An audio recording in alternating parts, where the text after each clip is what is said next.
papel da mídia é esse, né? É o papel de ser o grande baluarte ideológico da burguesia, dos setores dominantes, e uma burguesia, como nós já sabemos, que é absolutamente vinculada aos interesses internacionais, contrário aos próprios interesses nacionais. Então não é qualquer burguesia, é uma burguesia vendida aos interesses ao capital estrangeiro, ao capital internacional. De fato, ela cria toda uma narrativa de que as reformas elas atenderiam à agenda da crise econômica de curto prazo. Quando a gente sabe que isso é uma completa mentira, né? A reforma da Previdência, a reforma da Trabalhista, elas não têm impacto imediato no cenário de crise econômica. Isso que é mais grave, porque a tendência é que as reformas levem ao aumento da crise. Isso. Porque já que a crise ela tem uma dinâmica própria do capital a nível mundial, e se a sociedade brasileira não dá conta sequer de um programa minimamente capitalista de resolução dessa crise, que é fomentar o mercado interno, enfim, reduzir taxa de juros, fazer as tarefas básicas da gestão macroeconômica, isso está completamente cancelado e colocado no segundo plano. Então a mídia, ela aponta para a propaganda que a mídia tem feito a favor das reformas e, de certa maneira, atuando como um porta-voz do próprio PSDB, coagindo o governo Michel Temer, porque o governo do Temer é um governo do PMDB com o PSDB. Uhum. Né? E o Temer, de fato, concordo com isso, não é o candidato, ele é aquele que foi colocado lá para fazer valer a política do PSDB. Se não houver uma alteração na correlação de forças que coage o Congresso e o próprio presidente da República a não implementar pela força esse conjunto das medidas, a gente vai ficar assistindo a TV criar um cenário praticamente fictício da realidade brasileira, captando imagens de protesto social antes dele começar, né? Evitando de repercutir os grandes temas de interesse da nação, quer dizer, uma mídia que deixa de reportar a realidade e vai cada vez mais se basear na construção de uma ideologia. Quando a gente olha, por exemplo, as eleições municipais, aqui em Florianópolis, a gente vê a mudança já de discurso nessa perspectiva. Tem um candidato do PMDB, o candidato Jean, que a promessa dele é assim: se as mães não podem pagar creche, o Estado vai dar.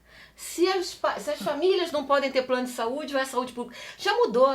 A ideia do direito universal à educação e saúde cai nessa eleição. E a gente não percebe isso. Essa é a grande reforma, é a desconstrução da Constituição de 88. Né? E em seguida vai vir a medida mais impactante do ponto de vista, que aí sim da pauperização extrema dos trabalhadores, que é a desvinculação do piso da Previdência Social dos benefícios assistenciais e previdenciários. O impacto disso em um ano é gigantesco, né? Porque a gente vai ter um congelamento das pensões, aposentadorias, pensões e benefícios assistenciais. E isso tem um impacto direto no empobrecimento das famílias, a gente sabe, de alguns municípios inteiramente. Então, as medidas elas acontecem, a mídia ela opera como o grande ideólogo, né, que falseia a realidade, no sentido da ideologia, como falseamento e mistificação da realidade. E ela continua operando como um termômetro a chantagear, né, os governantes, inclusive o próprio Michel, que já carece de legitimidade de são dias tristes, na minha avaliação.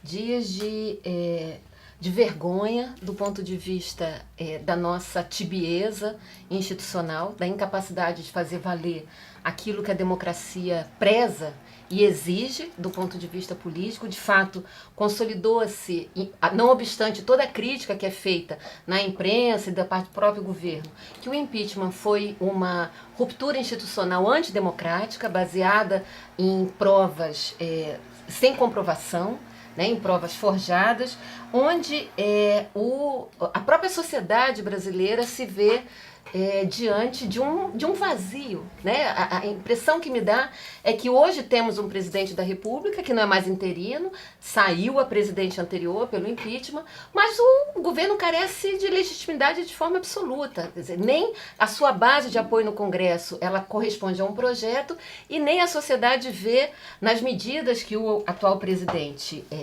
defende e se propõe a implementar qualquer traço né, de legitimidade. É um programa que não foi debatido nas eleições, é um programa que não tem vínculo com o próprio processo eleitoral ao qual o vice-presidente se vinculou, e é uma tentativa espúria de passar a agenda neoliberal que vem sendo derrotada há mais de 4 eleições. Então, o cenário do Brasil nesses últimos tempos é de grande protesto social. As mobilizações estão crescendo, mas essa sensação de vazio, de falta de direção, de perspectiva ainda em aberto, de uma situação de um parêntese, né? uma experiência política de que a gente está numa bolha. A gente não sabe para onde vai. A mobilização nas ruas tende a reivindicar eleições diretas imediatamente. Esse projeto não tem uma tática bem desenhada, não sabemos quem vai chamar a eleição, se o Temer vai sair por conta própria, se o Rodrigo Maia assume um mandato interino e chama as eleições, não se tem uma luta clara com relação à anulação do processo de impeachment, não tem consenso em relação a isso, se o movimento social, os movimentos que estão na rua entendem que a eleição pressupõe o retorno da Dilma ou não, isso tudo está numa situação ainda de bastante incógnita, bastante interrogação.